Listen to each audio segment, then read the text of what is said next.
comment bâtir un autel divin chez vous. Alors, il y a une différence entre consacrer une maison et bâtir un autel. Quelqu'un va dire, mais homme de Dieu, quand j'ai habité la maison, je l'ai fait consacrer. Vous me parlez de bâtir un autel, quelle est la différence? Et donc, je vais établir la différence. Consacrer une maison revient à la dédier à Dieu, à reconnaître consciemment la seigneurie de Dieu, parce que nous sommes en train de parler de Dieu. On peut consacrer à Dieu, créateur du ciel et de la terre, et on peut consacrer à des démons. Voilà. Mais nous parlons de Dieu qui a créé le ciel et la terre. Dieu le faisait de toutes choses. Consacrer une maison, c'est donc la dédier à Dieu. Reconnaître consciemment la seigneurie de Jésus-Christ sur ce lieu. C'est un rituel qui transforme un espace ordinaire en un lieu saint, qu'on va appeler la maison de Dieu, par des prières, des onctions d'huile et des symboles, de sorte à séparer cet endroit, de la séparer du profane. Donc quand tu rentres dans une maison, quand c'est ton bureau, ton lieu de commerce, tu peux le consacrer. Quand tu le consacres, tu dis Dieu, voici, c'est pour toi. L'activité qui va se produire ici, qui va se dérouler ici, tout ce qui va se faire ici, Dieu, voici, ton sceau est dessus. C'est pour toi, je te le donne. Ça, c'est consacré. De cette même manière, on peut consacrer une personne. Quand on consacre une personne, on dit à Dieu, voici, je te donne cette personne. Elle est à toi. Quels sont les objectifs principaux lorsque nous consacrons un lieu ou une personne? Nous faisons de la fixation sur un lieu. Nous demandons donc la protection divine. Nous déclarons que la maison appartient désormais à Dieu, que le bureau appartient désormais à Dieu, que ce lieu de commerce appartient désormais à Dieu, que ce terrain appartient désormais à Dieu, que ce conteneur appartient désormais à Dieu, que cet objet appartient désormais à Dieu, que cette personne, mon enfant, appartient désormais à Dieu. La consécration établit juste un statut spirituel sur la maison. C'est-à-dire, j'ai marqué la maison, j'ai dit, ici, là, c'était un endroit qui appartient à. Vous voyez, quand souvent vous vous promenez dans les quartiers, il y a un lot et on voit une pancarte où on met lot appartenant à. C'est tout. Ça, c'est la notion de consacrer. Donc, consacrer, c'est donner. Maintenant, quelle est la différence entre consacrer et bâtir un autel? Nous allons définir ce que c'est que bâtir un autel. Bâtir un autel va beaucoup plus loin. Il s'agit d'un point de rencontre spirituelle permanent avec Dieu. Dieu se révèle en ce lieu-là. Il y a donc une alliance qui est établie et cette alliance-là est renouvelée. Il y a des sacrifices qui sont offerts là. Et puisque c'est un endroit de rencontre entre le ciel et la terre, entre le divin et l'humain, il y a donc des directions, des directives divines qui sont données et qui sont reçues par ceux, n'est-ce pas, qui sont les prêtres ou les gardiens de cet autel. Objectifs principaux quand on bâtit un autel, c'est de maintenir une communion régulière avec Dieu. C'est établir une autorité spirituelle dans la maison, dans le foyer, activer le flux spirituel continu et renverser les autres autels qui ont été les autels invisibles des ténèbres qui ont été bâtis là. L'autel établit une présence active et fonctionnelle de Dieu dans la maison. On a dit consacré, c'est juste que il y a le statut. On dit voici la maison est consacrée, point. Mais quand on bâtit l'autel va établir une présence active et fonctionnelle. Ça ne sera pas qu'un statut. Chaque fois, il y aura des mouvements. Vous comprenez? Consacrer la maison, c'est mettre à part la maison, alors que bâtir un autel, c'est installer un point de gouvernement spirituel. Pendant que la consécration est un acte ponctuel, établir un autel est un acte continu. Pendant que la consécration appelle la présence de Dieu, pendant que tu es en train de consacrer, Dieu est là, établir l'autel maintient et active cette présence. De façon simple, consacrer, c'est donner. Établir un autel, c'est inviter à rester. Lorsque tu as consacré ta maison, lorsque tu as consacré ton lieu de travail, lorsque tu as consacré ton magasin, lorsque tu as consacré même tes enfants, tu as donné à Dieu. Tu as mis une marque sur le lieu, sur la personne. Ça appartient à l'esprit supérieur, à Dieu. C'est de cette même manière, plusieurs personnes consacrent aussi leurs enfants, leurs activités à des démons. Toi, tu l'as consacré à Dieu, oui. Mais ça ne doit pas s'arrêter là. Lorsque nous lisons la Bible, Dieu va au-delà. Il ne reste pas au stade de consacrer, de donner. Il passe à l'élévation d'un autel. Je vous ai dit que lorsque vous avez donné votre vie à Jésus, vous voyez, vous entendez, donner votre vie à Jésus, vous lui avez donné votre vie. Mais Jésus ne s'arrête pas là. Dans le livre d'Apocalypse, il est dit, Apocalypse qui est la fin, il dit, je me tiens à la porte de ton cœur et je frappe.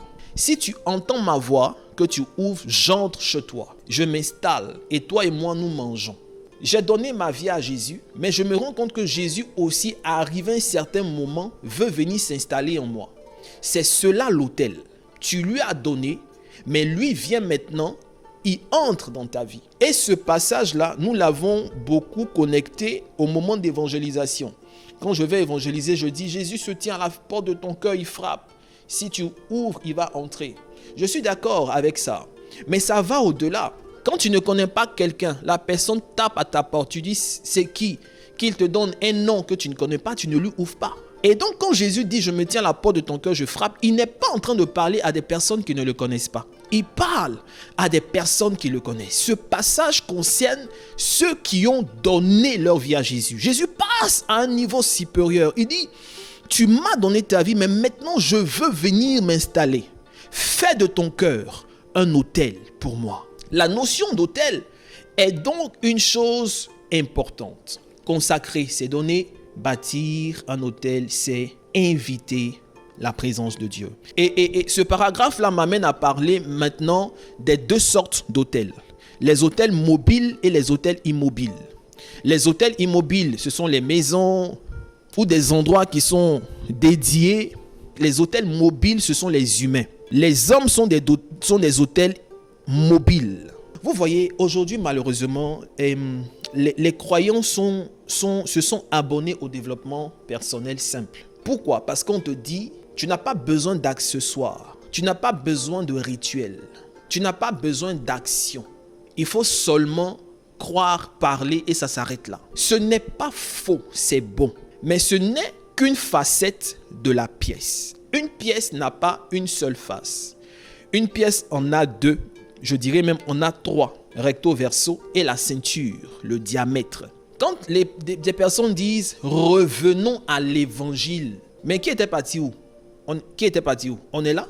Revenons à l'évangile. Et leur revenons à l'évangile, ils ajoutent dessus simple. Qui vous a dit que l'évangile est simple? Quelqu'un qui est simple n'est pas prêt. Non. L'église doit quitter ou du moins doit pousser. On ne doit pas rester que dans le développement personnel. Prêcher la parole de Dieu, ce n'est pas le développement personnel parce qu'il y a des coachs en développement personnel qui parlent mieux que des enseignants de la Bible. Au point qu'aujourd'hui, certaines personnes n'ouvrent même pas la Bible pour prêcher. Elles parlent. Et puis on dit, tu parles bien en comment? Il est en train de faire du développement personnel. Il est en train de dire ce que tout le monde pense. Il est en train de parler des vertus. Il est en train de parler des choses que la grand-mère même disait à son arrière-petite-fille. Mais prendre la Bible et la décortiquer, ça, c'est pas simple. Et c'est pour cela que je vais te dire que bâtir un autel, première chose, c'est ton cœur. Mais comment on bâtit un autel? Nous allons prendre Juge le chapitre 6, le verset 24. Il y a quelque chose dans ce texte-là qui nous dit comment bâtir un autel. Gédéon bâtit là un autel à l'Éternel et lui donna pour nom l'Éternel paix. Il existe encore aujourd'hui à Ophrah qui appartenait à la famille d'Abiézer. Il a bâti un autel et qu'est-ce qu'il a fait?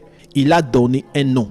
Ce que j'aimerais te dire, la première chose qui est mise en évidence ici, dans élever un autel, c'est la parole. Lorsque tu libères la parole, tu es en train d'établir un autel. Il a établi l'autel et il appela l'Éternel ma paix. Établir un autel commence par la parole. Lorsque tu parles, lorsque tu libères des messages, lorsque tu libères quelque chose, tu es en train d'établir un autel. Voici la première chose que tu dois mettre dans ta tête. C'est pour cela que je vous ai dit, quand vous entendez bâtir l'autel, ne fuyez pas. Ne pensez pas que c'est pour dire, on veut que vous envoyez l'argent. C'est dedans, hein? Les offrandes sont dedans. Mais la première chose que tu dois comprendre, bâtir un autel, c'est libérer une parole. Pose-toi la question, combien d'autels tu as élevés? Combien d'autels tu as bâtis par tes paroles? Après les paroles s'ensuit les actes. Qu'est-ce que tu as dit sur toi-même? Qu'est-ce que tu as dit sur tes enfants? Qu'est-ce que tu as dit sur ton conjoint? Qu'est-ce que tu as dit sur ton business? Qu'est-ce que tu as dit concernant ton foyer? Qu'est-ce que tu as décrété sur ta vie? Nous sommes en début d'année. Qu'est-ce que tu as dit? Qu'est-ce que tu as prophétisé sur ton année? Comment tu vois ton année maintenant? Beaucoup de personnes ont bâti des hôtels de pauvreté en janvier. Quand vous entendez janvier est dû, on prend ça pour rire. Mais beaucoup de personnes ont établi des hôtels. Et le problème, c'est que lorsque tu établis des hôtels avec ta parole, l'hôtel ne meurt pas. Par des actions et par la persistance de tes paroles, tu nourris ton hôtel et tu invites les esprits à travailler contre ta vie. Gédéon bâtit un hôtel et il l'appela. Qu'est-ce que tu dis? En déclarant des paroles négatives, des paroles de malédiction, tu es en train de remplir la première étape pour établir un hôtel. La deuxième étape, c'est que lorsque tu parles, ne pense pas que ce que tu as dit est rentré aux oubliettes. Tu as invité des esprits. J'étais en train de vous dire la dernière fois de faire attention aux paroles qui sortent de votre bouche lorsque vous êtes en colère, lorsque vous êtes en train de parler à vos enfants, lorsque vous êtes en train de parler à vos conjoints, lorsque vous êtes en train de parler dans vos relations, lorsque vous êtes en train de parler sur vos affaires, lorsque vous êtes en train de parler sur l'argent. Faites attention. Je vais ouvrir tes yeux sur quelque chose. Tu as déjà certainement entendu dire que l'argent c'est un esprit, n'est-ce pas? Mais est-ce que tu te rends compte que tu fais quelque chose quelque chose de très dangereux? À qui c'est déjà arrivé d'avoir l'argent dans sa main, un billet, et puis de dire, non, pour avoir l'argent c'est dur, hein? Si l'argent c'est un esprit, et puis tu es en train de dire ça à l'esprit dans ta main, qu'est-ce que tu fais? Qu'est-ce que tu imprimes dans la mémoire de l'esprit argent qui est dans tes mains? Vous voyez, on se dit que c'est rien. Tu as l'esprit dans ta main et puis tu dis, l'argent ces temps-ci là, c'est très dur de l'avoir. Ou bien tu prends l'argent et puis tu dis, je n'ai même pas assez d'argent. Mais tu as envoyé l'argent en mission et tu es en train de lui dire de ne pas être assez dans ta main. Mon Dieu, que Dieu ouvre votre entendement spirituel pour que vous compreniez combien de fois les croyants se limitent. Pourtant, on nous appelle croyants, mais c'est le contraire de la croyance que nous faisons. Je ne peux pas vous conseiller d'avoir pour amis ceux qui sont de l'autre côté, ceux qui ont vendu leurs âmes. Sinon, ils ne le font jamais. Vous n'allez jamais voir quelqu'un qui est de l'autre côté, qui a l'argent dans sa main et qui confesse de mauvaises choses. Jamais de la vie. Parce qu'on leur apprend que lorsque vous parlez, vous envoyez vos anges, vos esprits, vos génies en mission. Tu ne peux pas avoir un billet dans ta main et dire l'argent, je n'en ai même pas assez. Tu viens d'imprimer et de bâtir un hôtel sur l'argent. L'hôtel que tu as bâti, c'est l'argent, je n'en ai pas assez. Et ça va te suivre dans ta vie. Je suis allé à une conférence du coach Cédric Josué. Il n'était pas en train de s'adresser à des chrétiens. Il s'adressait à des jeunes entrepreneurs. Et il parlait de son parcours. Il donnait des conseils. En aucun cas, il n'a dit qu'il a considéré les moments difficiles qu'il traversait. Je vais mieux le dire. Il nous a fait comprendre qu'il traversait des moments difficiles. Mais dans ces moments difficiles qu'il traversait, il n'a jamais dit qu'il va échouer. En aucun cas, cet homme qui aujourd'hui aide de jeunes entrepreneurs à toucher des millions, des centaines de millions, en aucun cas, malgré la réalité, il n'a pas dit qu'il va échouer. Au contraire, il appelait les bonnes ondes en disant que ce dans quoi il est, c'est un tremplin. Mais en le faisant, tu es en train de bâtir des hôtels où tu invites les esprits de réussite. Et c'est ce que je me vertue à vous dire. Il n'a pas ouvert la Bible, il parlait aux entrepreneurs musulmans, bouddhistes, peut-être même qu'il y avait des entrepreneurs sorciers qui étaient assis là. Mais il leur communiquait la mentalité gagnante. Mais la Bible en parle. Tu ne peux pas élever des hôtels de malédiction dans ta vie et penser que tu vas réussir. C'est pas possible. Pourquoi? Parce que en prononçant ces paroles, tu es en train d'inviter des esprits qui vont travailler à ce que tu échoues. Ce n'est pas une affaire de non, je dis et je brise. Je vous ai dit un jour, quand tu dis, tu parles, tu dis des choses et puis tu dis je touche du bois. Et alors, c'est le bois qui a parlé? Quelle est la science qui dit que quand tu dis des conneries, que tu touches le bois, ça s'annule? L'homme n'est même pas fait de bois. L'homme est fait de poussière et d'eau, de boue. Donc, le bois que tu touches, c'est pourquoi. Je vous disais que lorsque vous êtes en train de parler entre couples, vous êtes en train de vous maudire, vous n'êtes pas contente, vous dites des choses, femme comme homme. Et après, vous vous sentez coupable, vous achetez un présent et puis vous donnez à monsieur ou à madame ou à l'enfant pour vous faire pardonner. Oui, vous êtes en train de vous excuser, vous êtes en train de toucher le cœur de la personne que vous avez offensée. Et les esprits que vous avez invités en parlant, les esprits, le pardon, ils s'en foutent. C'est pour cela que Dieu n'est pas resté au ciel pour nous pardonner. Il est venu en tant qu'homme et en tant qu'agneau pour mourir. Parce que les esprits ne pardonnent pas. Les esprits n'ont pas de sentiments. Les esprits obéissent à des lois. Le diable rôde comme un lion, il cherche qui dévorer là. Il rôde, il cherche qui dévorer comment? Qu'est-ce qui l'emmène à dévorer? S'il rôde, qu'est-ce qui l'empêche de bondir en même temps et puis de prendre? Mais il rôde pourquoi?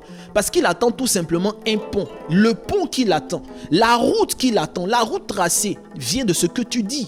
Et sache que quand tu parles, tu es en train d'élever des autels. Tu as envoyé le cadeau, son cœur est touché. Mais les esprits là, ils ne comprennent pas ça. Tu as élevé un autel. Quand tu donnes le cadeau, ce que tu ne sais pas, tu viens de donner une offrande sur l'autel. En fait, tu es en train de nourrir l'autel. Tu as prononcé une parole bizarre sur ton enfant. Après, tu sors. Pour toi, tu as dit quelque chose pour le choquer ou bien parce qu'il t'a trop énervé. Tu sors 2 jours après, tu vois un petit cadeau, tu payes, tu lui donnes. L'enfant va oublier ce que tu as fait, ce que tu as dit. C'est vrai que tu as dit ça parce que, écoutez, tu n'es pas content. Et pour toi, dans ta tête, en le disant, il sera choqué, il va changer. Mais tu as élevé un autel sur la vie de ton enfant. Quand tu payes le cadeau que tu lui donnes, bien aimé, tu es en train de nourrir l'autel là. Tu es en train de faire une offrande sur l'autel. En fait, ce que tu as dit, tu es en train de nourrir. C'est pour cela qu'il n'est pas seulement question de donner pour se faire pardonner. Il faut annuler ce que tu as dit. Il faut renverser l'autel. Quand nous allons pousser la lecture de la parole de Dieu, vous allez vous rendre compte que même Dieu respecte ces ordres-là. Et même avant de s'installer, avant que Dieu s'installe dans la vie de quelqu'un ou dans la maison de quelqu'un par un autel, il demande d'abord de renverser l'autel de Baal. Alléluia. Je suis en train de parler à des personnes qui veulent changer le cours de leur histoire. Je suis en train de parler à des personnes qui veulent être des instruments puissants de Dieu dans les nations, dans leur nation. Je suis en train de parler à des futurs députés, à des futurs ministres, à des futurs présidents, à des futurs millionnaires, milliardaires. Bien-aimés, lorsque vous achetez les plus grands livres de ceux qui ont réussi, ils vont tous vous dire: lorsque j'ai changé ma façon de voir, quand j'ai changé ma mentalité. Moi, je me rappelle, le coach Josué a dit, Cédric Josué a dit, il avait l'une de ses filleules, c'est comme ça on dit, de ses apprenantes, qui avait un spa dans une commune d'Abidjan. Et c'était un peu difficile pour elle. Dans sa tête, elle voulait rester seulement que là. Il lui a dit non, pourquoi? Pourquoi? Quand c'est difficile, ça montre que tu es une guerrière. Et aujourd'hui, elle a ouvert plusieurs spas à Abidjan et à l'intérieur du pays. Elle a un chiffre d'affaires de plus de 50 millions. Vous voyez? Et il y en a plusieurs comme ça. Ces coachs-là ne prennent pas la Bible pour parler. Mais en vérité, ils s'inspirent des lois bibliques. Toi, tu as la Bible dans tes mains et tu ne sais pas que ces choses-là déterminent ta réussite. Tu as élevé plusieurs autels des ténèbres dans ta vie sans t'en rendre compte. Et je suis venu t'aider à les renverser et à bâtir l'autel divin. Alléluia. Et donc la première étape pour construire un autel, c'est la parole, ce que tu dis. La deuxième étape, tu es en train d'inviter des esprits. Et la troisième, c'est que tu nourris l'autel par la persistance de tes paroles, comme je l'ai dit, et par tes offrandes. Tu as fini de dire que toi, tu ne vas pas réussir. Chaque jour, tu vas prononcer des paroles, tu vas changer, tu vas trouver des synonymes pour envenimer et pour nourrir l'autel. Je vous disais aussi que Satan a conscience qu'un autel est un lieu de présence des esprits. Les esprits ne peuvent pas habiter un homme. Les esprits ne peuvent pas habiter un endroit s'il n'y a pas un autel qui est élevé là. C'est pour cela qu'ils cherchent chaque fois des hommes autels. pour pouvoir les habiter et pour pouvoir travailler comme ils veulent. Job le chapitre 15, le verset 6, Dieu dit, ce n'est pas moi qui ai créé ça dans ta vie, c'est toi-même, par tes paroles. Tu as prononcé des paroles, tu as dit des choses, toi-même, tu es le responsable de ces limitations. Job 15, c'est donc ta propre bouche qui te condamnera. Ça ne sera pas moi, c'est Dieu qui parle. Ce sont tes lèvres qui vont déposer contre toi. Alléluia. Commence à réfléchir et à voir les différents hôtels que toi-même tu as créés dans ta vie. Je disais donc que le premier hôtel qu'un homme né de nouveau doit bâtir dans sa vie, c'est l'hôtel de son cœur. Parce que c'est là que Dieu vient. Très important. Il doit donc alimenter l'hôtel de son cœur par la parole de Dieu et par les pratiques bibliques. Parce que je vous ai dit, un hôtel se bâtit par la parole et par des actions. L'hôtel du cœur s'entretient par la parole de Dieu et par les pratiques bibliques qui sont recommandées. Quelles sont ces pratiques bibliques? J'ai énuméré la prière, le jeûne et la Sainte Seine. Les croyants, franchement, ne sont pas enseignés. Ce n'est pas leur faute.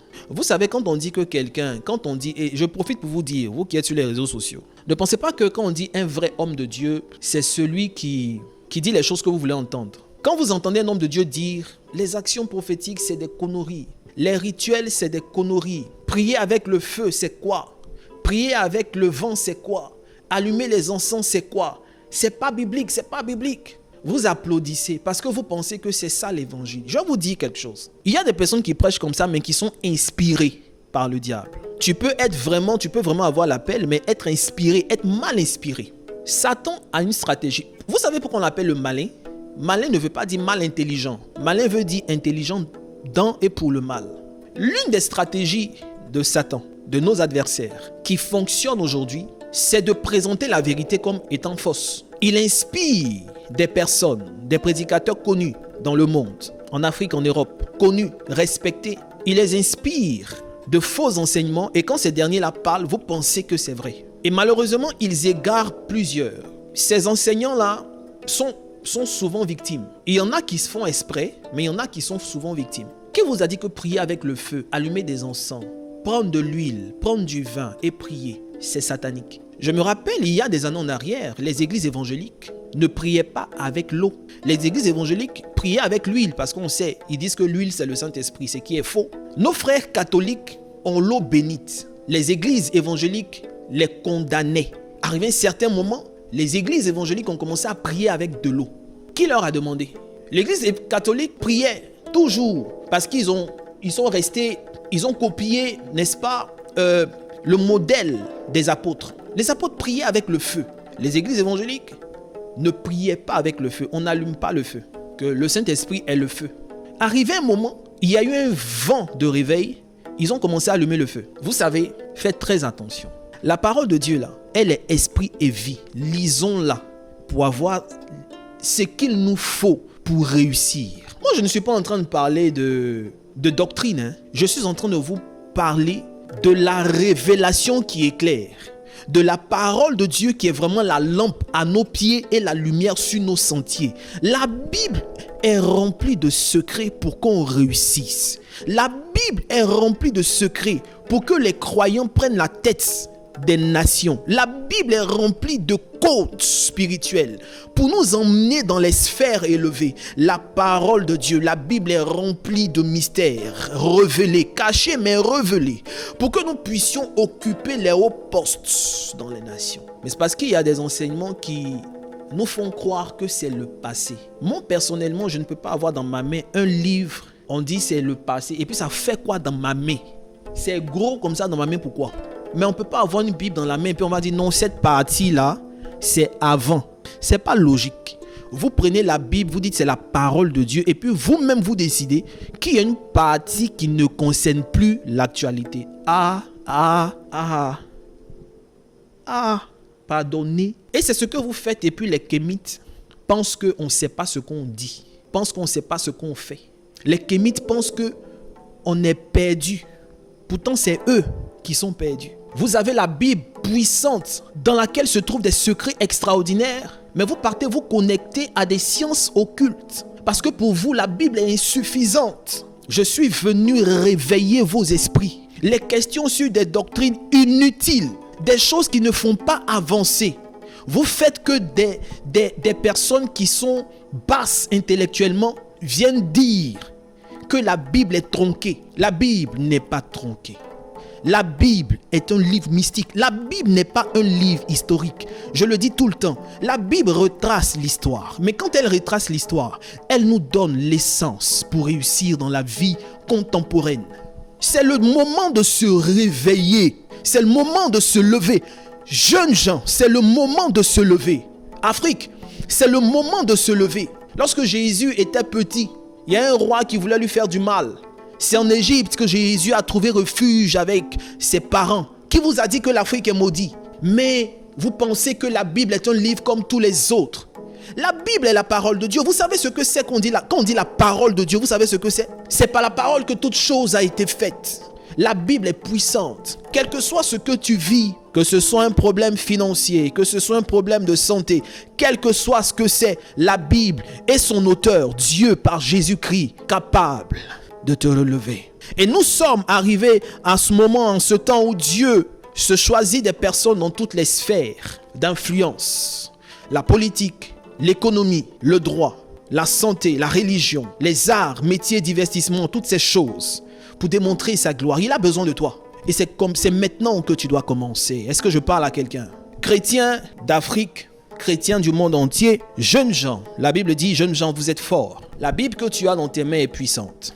Et c'est cette Bible-là, cette parole de Dieu-là, qui va t'amener au plus haut sommet de l'administration. Pendant que tu es sur la terre, là, il faut réfléchir et il faut te connecter à Dieu. Ne cherche pas une autre source de puissance, ne cherche pas une autre source de réussite. La seule source de réussite, c'est Dieu.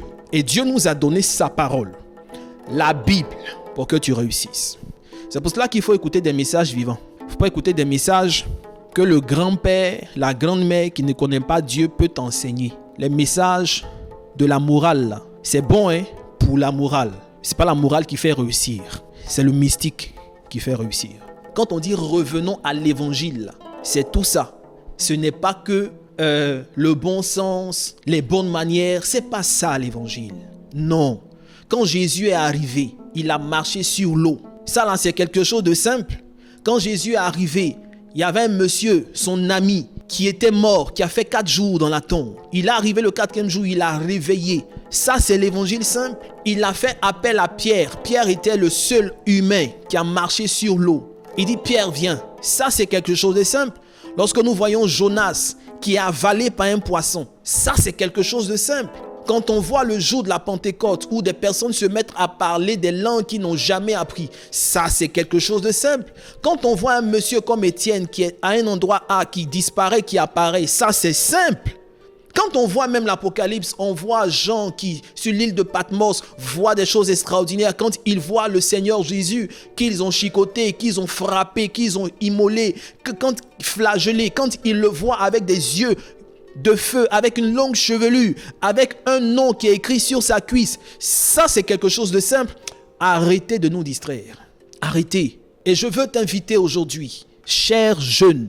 Et moi, quand je dis jeunes, je ne parle pas d'une tranche d'âge. La Bible dit dans Joël 2, dans les derniers temps, vos jeunes gens auront des visions. Tous ceux qui ont des visions. Quand je dis vision, je ne parle pas de vision dans l'esprit. Je ne parle pas de je vois dans ma tête, je vois comme. Ce n'est pas de ça que je parle. Si tu as une vision, tu as un projet, c'est une vision. Je t'appelle jeune, même si tu as 70 ans. Sarah, à 99 ans, elle était jeune parce qu'elle avait une vision et voulait avoir un fils. Tant que l'enfant ne venait pas, quel que soit son âge, elle était jeune. Si tu as une vision, tu as un projet, tu veux voir ton pays changer, tu veux voir ta nation shifter, tu veux voir ta famille sortir de la pauvreté. Tu as une vision, tu as un projet, je t'appelle jeune.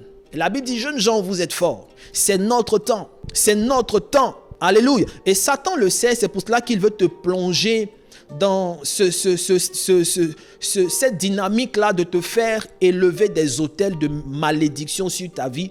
Il ne faut pas souscrire à cela. Au fur et à mesure que tu montes dans l'esprit, il y a des secrets de croissance. Il y a des secrets que Dieu va te révéler. Il y a des pratiques bibliques qui vont alimenter ton autel de sorte à ce que tu ailles à un certain niveau. Tu dois monter. Je me rappelle le coach Cédric Josué, il a posé une question. Il nous a tous posé une question. Il a dit, qui veut faire 1 million de chiffre d'affaires par mois? Beaucoup de personnes ont levé leurs mains. Il a continué. Il a dit, qui veut faire 5 millions de chiffre d'affaires par mois? Les mains ont commencé à baisser. Il pousse. Qui veut faire 10 millions de chiffre d'affaires par mois? Ça diminue. Qui veut faire 50 millions? Il y a 2, 3. Qui veut faire 100 millions? Il n'y a personne. Et voilà ce qu'il a dit.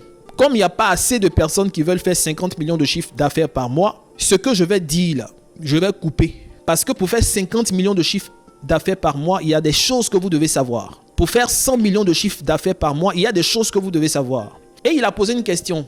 Il dit, vous voyez, avant même de commencer à s'étaler, il a dit, qui veut faire 200 millions de chiffre d'affaires? Tout le monde a levé sa main. Et puis il a dit, s'il vous plaît, je ne suis pas en train de dire qui a il dit, je ne suis pas en train de dire qui a reçu une prophétie. Il dit qui veut faire. Et quand il dit qui veut faire, ça veut dire que tu connais le mécanisme, tu sais la stratégie.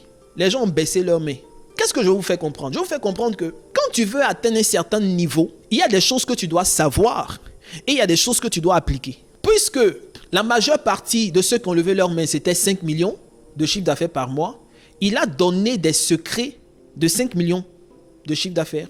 Il a essayé de pousser un peu en révélant des secrets de ceux qui veulent monter à 50 millions de chiffre d'affaires par mois. Mais tous ceux qui étaient là, personne ne pouvait. Je parle à quelqu'un. Vous voyez, c'est la même chose spirituellement. Il y a des niveaux que tu veux atteindre. Tant que tu n'as pas la révélation des secrets, tu ne pourras pas atteindre. Tu ne pourras pas. J'ai parlé de nourrir l'autel de ton cœur par la prière, le jeûne et la sainte seine, l'Eucharistie. Mais il y a des niveaux spirituels. Pour avoir certaines retombées matérielles, sur le plan physique ici, il y a des secrets que tu dois découvrir.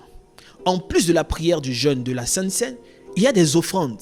Il y a des offrandes sacrificielles. Normalement, même les offrandes, je devais compter parmi les premiers éléments là-bas. Les offrandes sacrificielles, etc., etc. Ce n'est pas des choses qui vendent l'âme. Ce sont des choses que Dieu révèle. Mais c'est parce que tu ne lis pas ta Bible, tu ne sais pas. Ces pratiques-là vont te faire grandir et vont faire grandir l'autel de Dieu aussi dans ta vie. Avant de poursuivre, j'aimerais te dévoiler 6 moyens par lesquels Dieu exauce quelqu'un. Il y a des versets bibliques, mais nous n'allons pas les lire. Je ne les compte pas par ordre d'arrivée, mais je te les cite. Le premier moyen par lequel Dieu exauce quelqu'un, c'est le cœur de l'homme. Dieu suit le cœur de l'homme. Le cœur qui fait sa volonté. 2 personnes peuvent demander quelque chose à Dieu et Dieu peut décider de regarder leur cœur. Je me rappelle, lorsque le prophète Samuel devait partir oindre l'un des fils de Jessé, il a regardé l'apparence pour sélectionner le roi futur. Dieu dit non. Les hommes regardent l'apparence, moi je regarde au cœur. Donc, deuxième élément, c'est la prière ordinaire. La Bible déclare que Dieu est celui qui exauce les prières. Donc, il y a des fois où Dieu écoute les prières et puis il exauce. Il ne va pas regarder le cœur de quelqu'un. Je suis en train de vous prêcher la vérité. Souvent, il y a des gens qui ont des exaucements, tu sais qu'ils sont mauvais. Ils sont exaucés. Troisième élément, c'est sa miséricorde. Quand je dis miséricorde, comprenez sa compassion. La Bible déclare dans Lamentation 3, 22, « Les bontés de l'Éternel ne sont pas épuisées, ses compassions ne sont pas à leur terme. Elles se renouvellent chaque matin. » Donc la miséricorde de Dieu, là, elle est là pour tout le monde.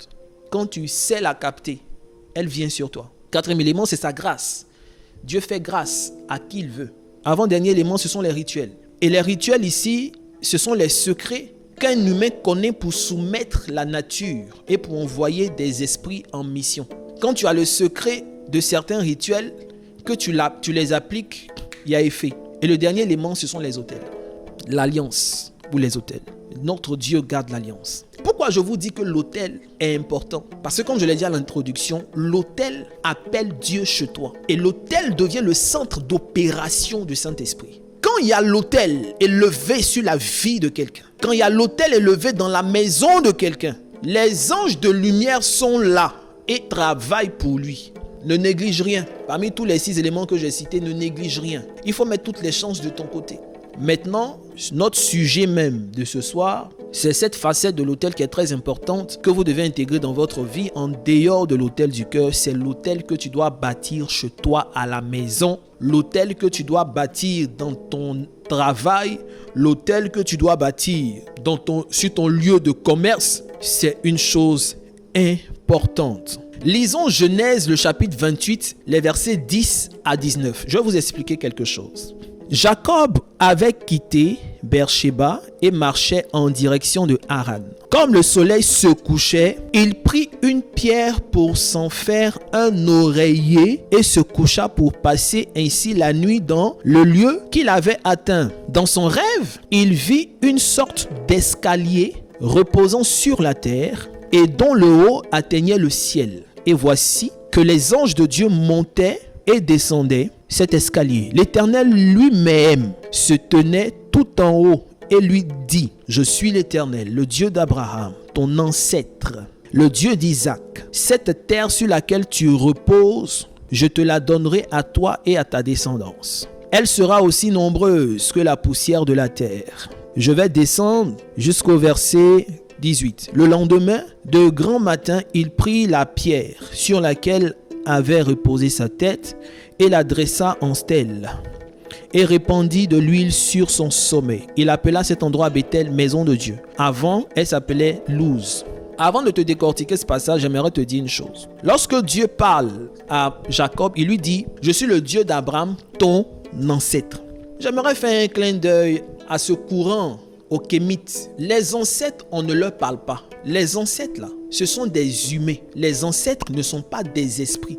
Je ne parle même pas aux Kémites seulement. Je parle même à des croyants qui pensent qu'il faut aller parler à leurs ancêtres. On ne parle pas aux ancêtres. Les ancêtres sont des hommes. Ce sont des humains. On parle à un humain quand il est vivant. Il entend, il te répond. Une personne qui est décédée, on respecte sa mémoire. On pense, on se rappelle d'eux, on ne les oublie pas. Mais leur parler et attendre une réponse d'eux, oubliez ça. Lorsque les chrétiens parlent de libation, je vois les kémites ou des personnes qui sont dans ce courant, d'autres courants, applaudissent pour dire ça commence à arriver. Ils viennent un peu. On ne va nulle part, on ne vous suit pas. Lorsque nous parlons de libation, et nous allons en parler, ce n'est pas aux ancêtres qu'on donne.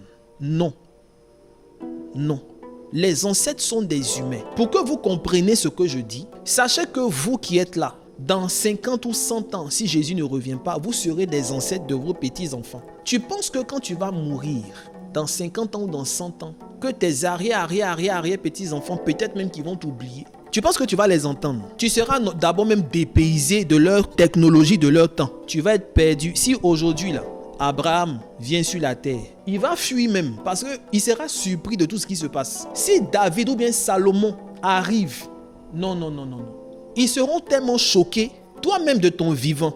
Quand on te montre une voiture qui marche sans carburant, tu n'es pas choqué? Maintenant, il faut t'imaginer un monsieur de 50 ans, de 100 ans qui arrive. Quand il va voir la technologie même là, il ne sait pas.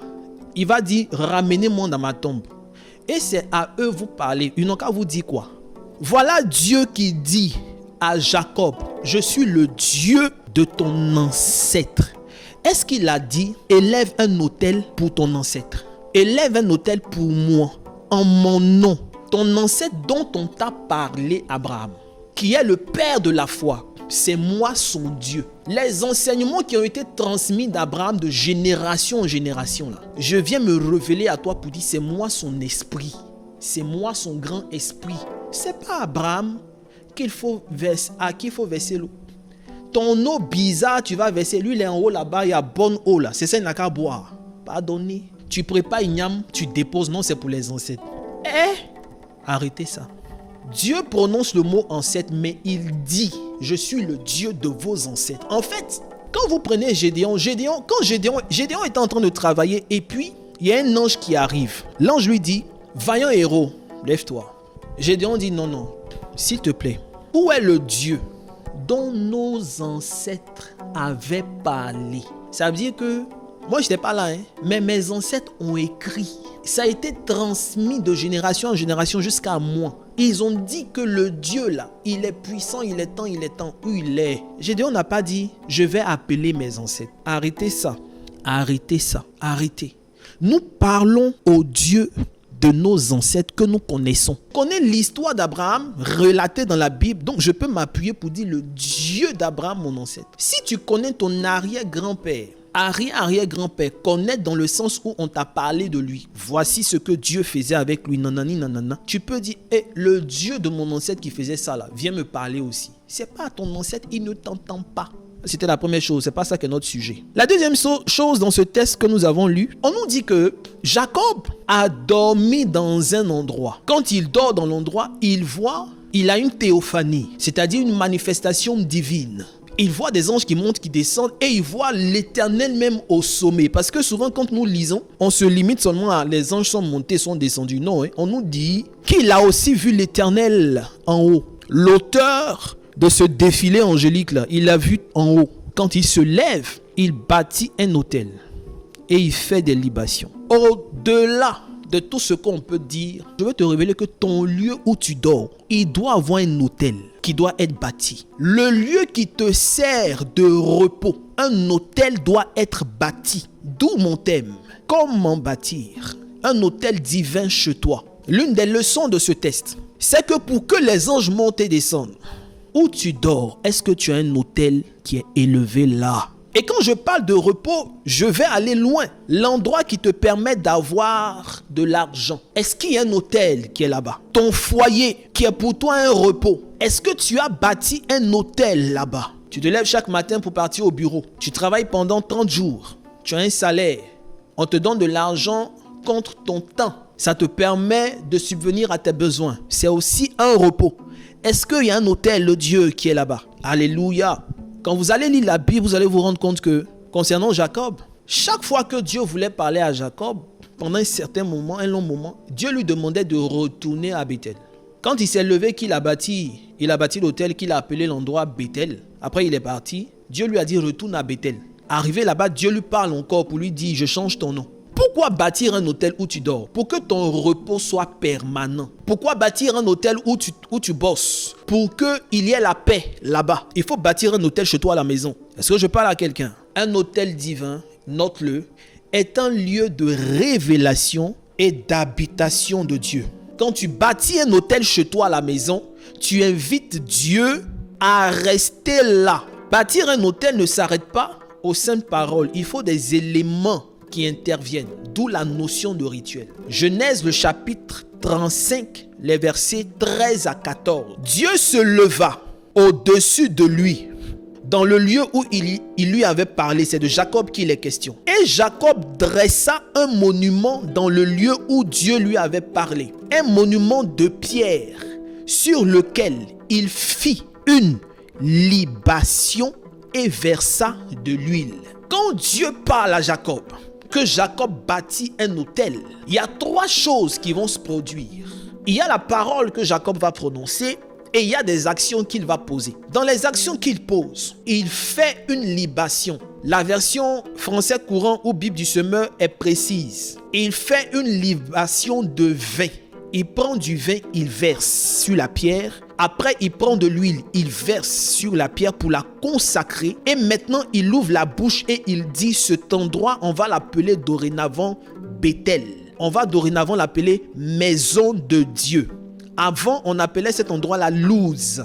Mais il appelle cet endroit Bethel. Bien aimé, quand tu bâtis un hôtel, il y a 3 choses que tu dois faire. Je vais dire 2 choses que tu dois faire. Parler, appeler, donner un nom et faire des rituels. Pour bâtir un hôtel chez toi, tu dois verser du vin, tu dois verser de l'huile et tu dois appeler, donner un nom et inviter l'esprit supérieur chez toi. Maintenant, quelqu'un va me poser la question, mais homme de Dieu, vous parlez d'hôtel là. Est-ce que l'hôtel à la maison, c'est un endroit physique? Ce que vous devez comprendre, l'hôtel n'est pas dans un premier temps un endroit physique. L'hôtel est spirituel, il est invisible. Cependant, il est bon que vous le représentiez. Comment? Il faut avoir une table. Une table sur laquelle vous allez poser des éléments symboliques ou une chambre. Ceux qui ont beaucoup de pièces chez eux, vous avez déjà plusieurs fois entendu des personnes dire « Je suis parti dans ma chambre de prière ». Si tu as plusieurs pièces chez toi à la maison, tu peux dédier un endroit pour ton lieu de prière. C'est ton hôtel. Lorsque vous lisez la parole de Dieu, vous voyez que dans les habitations des gens, ils avaient une chambre haute. Et la chambre haute, elle était dédiée pour des prières. Et généralement, quand un homme de Dieu arrivait là-bas, on lui donnait cet endroit-là pour prier, pour se recueillir, pour dormir. Et donc, ils avaient déjà cette culture-là.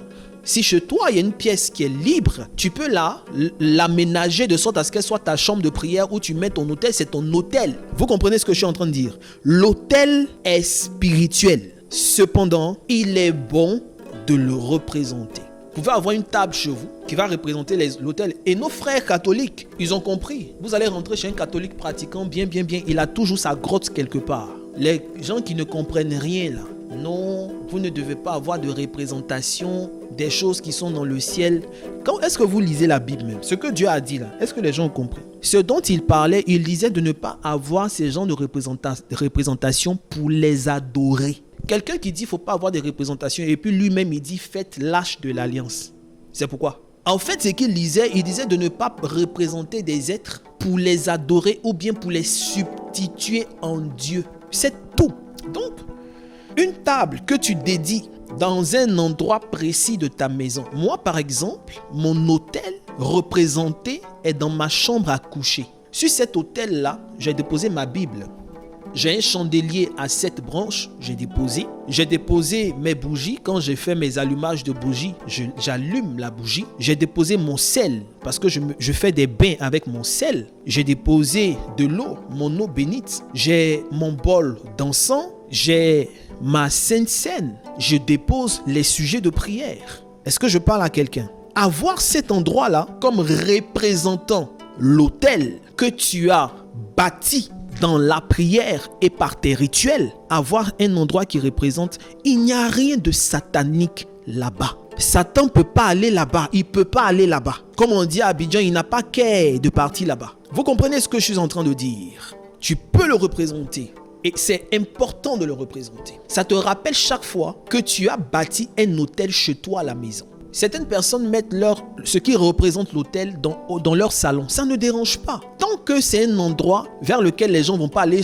jouer, faire n'importe quoi. Si dans ton salon, il y a un endroit qui est bien sécurisé, tu peux le faire. C'est très, très important. Ce que tu dois retenir, c'est que tu dois comprendre que parler, libérer des paroles et poser des actes bâtissent des autels. Il faut renverser l'autel des ténèbres qui est établi chez toi à la maison, soit par toi-même ou par les anciens occupants de la maison ou par un prêtre sorcier conscient qui a bâti un hôtel chez toi. Souvent, tu reçois des gens à la maison, tu reçois des parents à la maison, tu reçois des gens, des amis qui sont des agents du diable. Ils viennent bâtir des hôtels chez toi et puis ils partent. Il faut donc renverser ces choses. Donc, comment renverser les hôtels des ténèbres et établir l'autel divin? Il faut une préparation. Vous devez avoir une bougie blanche et vous devez avoir du vin, l'impression du plan de votre maison, de l'huile. Stop. Arrête de consacrer ta maison. Arrête de consacrer ton lieu de travail. Arrête de consacrer même tes enfants. Bâtis plutôt un autel. Consacrer, c'est donner. Bâtir, c'est inviter. Lorsque Dieu se déplace chez toi, il vient avec sa paix. Un jour, Jésus dit, je me tiens à la porte de ton cœur et je frappe. Si tu ouvres, j'entre chez toi. Ça veut dire que lui-même ne veut plus se contenter de ce que tu lui donnes. Il veut plutôt entrer chez toi et y demeurer. Un esprit, quand il arrive, son siège, c'est l'autel que tu lui as dédié. Tu veux la paix chez toi? Tu veux que tes enfants grandissent et qu'ils ne se détournent jamais du chemin de la lumière? Bâtis un autel chez toi. Dans ce livre, je te montre étape par étape, avec des rituels simples et bibliques, sans confusion, comment bâtir un autel divin chez toi et bénéficier de la paix de Dieu qui surpasse toute intelligence. Achète ou télécharge ce livre, il est pour toi.